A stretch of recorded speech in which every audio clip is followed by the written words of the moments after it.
Hello, friends. Today we are going to explore one of the most profound and emotional novels in Indian English literature. The name of the novel is Clear Light of the Day, written by Anita Desai. दोस्तों, आज हम इस कहानी के माध्यम से जा रहे हैं एक ऐसे घर के अंदर जहां समय थम सा गया है, जहां दीवारें पुरानी हैं पर यादें अभी भी जिंदा हैं। यह कहानी है चार भाई बहनों की, बिम, तारा, राजा और बाबा। It is a story of siblings who grow up in the same home, share the same childhood, but take drastically different paths in life.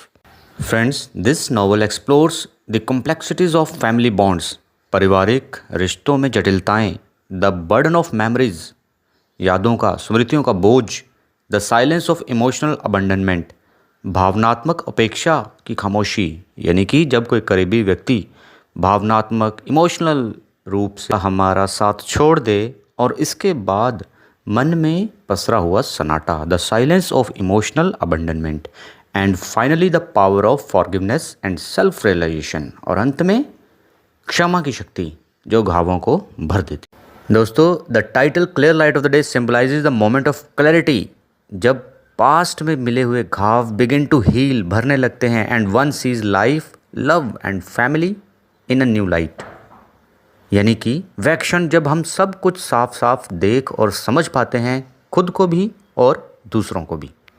Friends, let's go through the timeline of the novel. This novel travel across 3 time zones. First is just after independence, second the turbulent teenage years during partition, and third the lost innocence of 1930s childhood.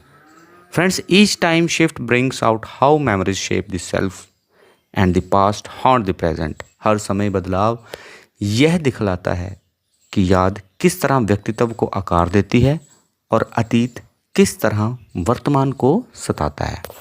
Friends, in childhood years we see Bim, Tara, Raja and Baba in their early childhood. Their parents are emotionally distant and Aunt Meera joins the family to raise the children. The teenage is packed by partition trauma, illness in the family, and Raja's growing love for Urdu and Muslim culture. Tara escapes through marriage, while Bim stays to hold the family together. Bim परिवार को संभालने के लिए रुक जाती है। In present day, Tara returned to Old Delhi after years for a wedding in the extended family, but this return leads her to face old memories, unresolved grief, and her bond with Bim. Friends, here time symbolizes not just history, it's memory, silence. It is what is lost and what still remain unsaid. दोस्तों, दिल्ली के पुराने हिस्से में एक पुराना घर है, धूल से ढका, खामोश, जैसे बीते वक्त का कोई गवाह। यहीं रहती थी दास परिवार की 4 संतानें, बिम, तारा, राजा और बाबा। दोस्तों, कहानी की शुरुआत तब होती है जब तारा अपने बचपन के घर लौटती है, जहां उसकी बहन बिम यानी कि बिमला अभी भी अपने भाई बाबा के साथ रहती है। तारा की शादी हो चुकी है और वह विदेश में रहती है, जबकि बिम अकेली है और बाबा की देखभाल करती है। जैसे जैसे तारा घर के गलियारों में गुजरती है, बचपन की यादें उभरने लगती हैं, खेल, स्कूल और भाई बहनों का साथ। दोस्तों, तारा दिल्ली इसलिए आती है क्योंकि उसे अपनी एक्सटेंडेड फैमिली में एक मैरिज को अटेंड करना था। वो दिल्ली बहुत समय बाद आती है, दूर की रिश्तेदार की शादी में। और एक मेन कारण यह भी था कि वह अपने चाइल्डहुड होम में विज़िट करना चाहती थी, बिमला से मिलना चाहती थी। तो दोस्तों, यहाँ से कहानी जाती है फ्लैशबैक में। माता पिता की बात करें तो पिता जो उदास रहते थे, माता की मृत्यु हो चुकी थी जल्दी, वह अपने बच्चों से भावनात्मक रूप से जुड़ी हुई भी नहीं थी क्योंकि बीमार रहती थी, समय नहीं दे पाती होंगी। और पिता जो थे वो अपने काम में मगन रहते थे और बच्चों की परवाह नहीं करते थे। उनका जो पालन पोषण है वो उनकी आंटी मीरा करती है, और बाद में उनको भी शराब की लत लग जाती है और मानसिक रूप से असंतुलित हो जाती हैं। उनकी मृत्यु बच्चों पर गहरा असर डालती है, जिससे उनका बचपन थोड़ा स्ट्रगल में बीतता है। दोस्तों, बिम और तारा का भाई राजा बचपन से उर्दू भाषा, मुस्लिम संस्कृति और विशेष रूप से हैदराबाद के नवाब के प्रति बहुत आकर्षित था। ठीक है, whose family once owned the Urdu press that Raja deeply admired. फिर क्या होता है, व्हेन राजा ग्रोज, राजा जब बड़ा होता है, वह नवाब की बेटी से शादी कर लेता है। इस तरह वह हैदराबाद चला जाता है, नवाब के व्यापार और प्रेस को संभालने लगता है। अब यहाँ बिम को राजा की यह शादी पसंद नहीं आती। उसे लगता है कि राजा ने परिवार और अपने अतीत से दूरी बना ली है। बिम को यह भी चुभता है कि राजा अब खुद को ऊंचा समझता है और दिल्ली के पुराने घर से कोई भावनात्मक जुड़ाव नहीं रखता। Next we will see that Tara की शादी बकुल नाम के डिप्लोमेट से हो जाती है और वह घर की जिम्मेदारियों से निकल जाती है।